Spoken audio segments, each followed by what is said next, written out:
Hi, and welcome back to David Pattinson's Accused Friends. I've just got back from a second visit to Belarus, or also known as No Lockdown Belarus.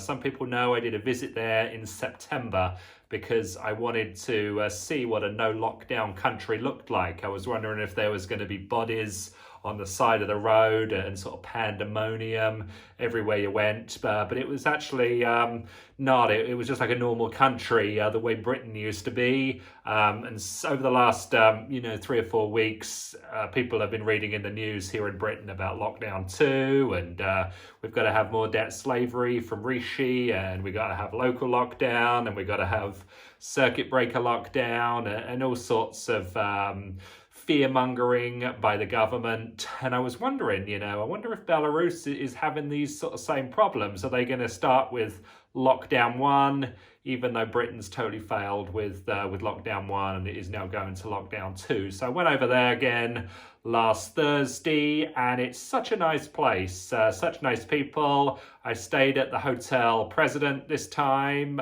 whereas the last time I was over at Hotel Europe.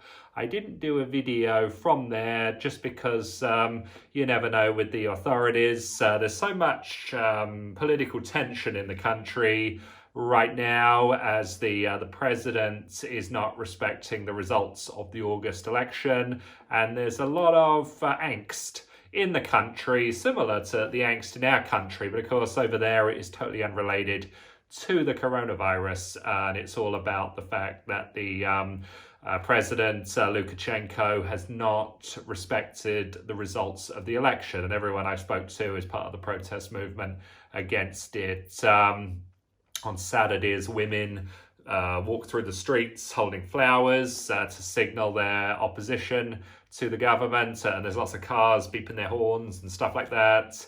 And on Sunday, it's more of a organized protests, and they shut off Minsk to travelers in or out. So I had to bail out of there on Sunday morning, yesterday morning, in order to get back to the airport and fly back here to London. So I wanted to just report on a few differences between this trip I went on last week and the one in September. There's a few more people wearing face masks. Back then it was about 3% of people. Right now I'd say it's about 8 or 9%. There's some people saying, look, there's a second wave in Belarus, but they're averaging about 5 deaths a day.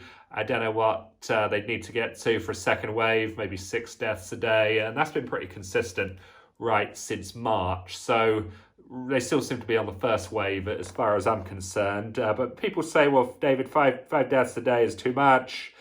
With their population of 9.5 million, if they carried on with those coronavirus deaths at the current rate, it would take 1.9 million days to wipe out the entire population, which is 5,205 years, and that's assuming there's no births in the meantime. So I don't think it's a particularly massive priority. The Hotel President is right next to a really big hospital there in Minsk. So I stood outside and looked for, ambulances flying in and people rushing in, and there was almost no people in or out of the hospital. There's a few workers going in the morning, and that was pretty much it. So I don't think there's too much of a coronavirus problem there. There was a few people wearing face masks going into shops, but I certainly didn't, and I was not alone. There was no kind of signs up. Here in Britain, you see these sort of cartoon drawings of sort of a face mask and sort of horror show eyes kind of peering out, but nothing like that in Minsk. I did also notice at Heathrow Airport, you've got all these big sort of electronic screens, booming out government propaganda about stand apart or 2-meter rule or face mask at all times or go home and stay at home and, just die off at home. Whereas Minsk, there's just nothing like that. There's none of the electronic screens. There's no propaganda on the scale that we have in Great Britain. And I'm not saying it's a perfect country. I don't believe in communism or dictatorships. But it's a pretty sad state of affairs again when a former country of the Soviet Union has more freedom than we have in Great Britain. And, it just really strikes me every time I go over there how egregious the restrictions are here in Britain, the former land of liberty. How many countries around the world are looking at Britain as some sort of embodiment of freedom? I can't think of a single one because we've fallen so far on the freedom front. But anyway, it's a great time in Belarus. Went to Independence Square and saw the Lenin statue and just wandered around, chatted with local people, great people, went to the bars. No problem with standing at the bar, chatting at the bar, face mask at the bar, test and trace at the bars, none of that. You order a drink, you chat with the locals, you order food, you can do some dancing, you can do some karaoke, you can do whatever you want. As long as you have a good time, the total opposite of here in Great Britain. I've also noticed, and I've been doing these videos ever since lockdown started, calling for the citizens' prosecution of the government. There's more of these lawsuits coming down the line. There is the hospitality sector talking about suing the government. There's the Simon Dolan appeals and lawsuits, which I'm following really closely. He had another hearing last week, which I was reading about. And in other countries, I mean, in Madrid, there was a court, one of the big courts in Madrid, saying that lockdowns are unlawful.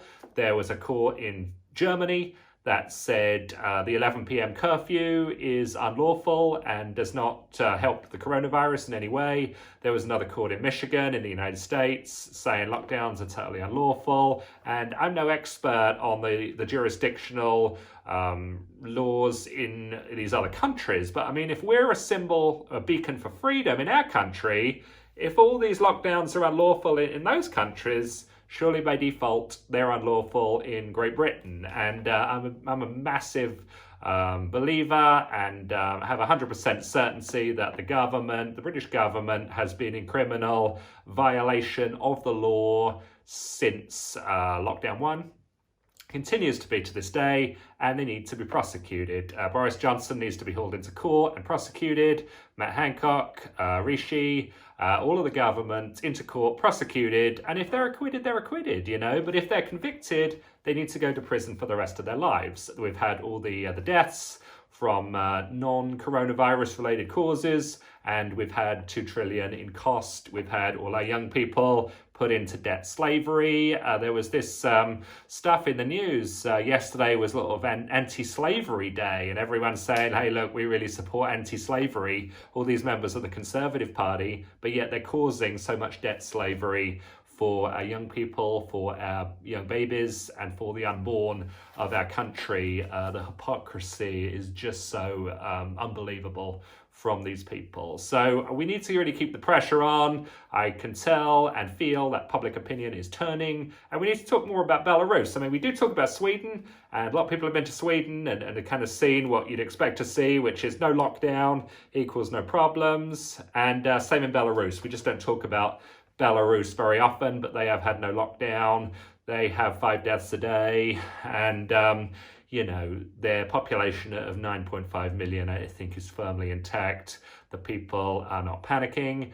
They are not living in fear. They're not living in the kind of fear of the kind of government tyranny that we have.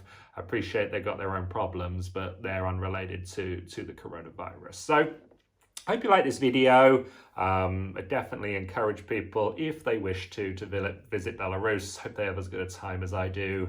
And I'm not encouraging anyone to put themselves at risk. There are some risks over there, but I definitely didn't have any problems. I've been there twice now in the last 4 weeks, and really, really enjoyed it a lot. So I hope to visit again. Anyway, thanks a lot for watching, and we'll talk to you soon.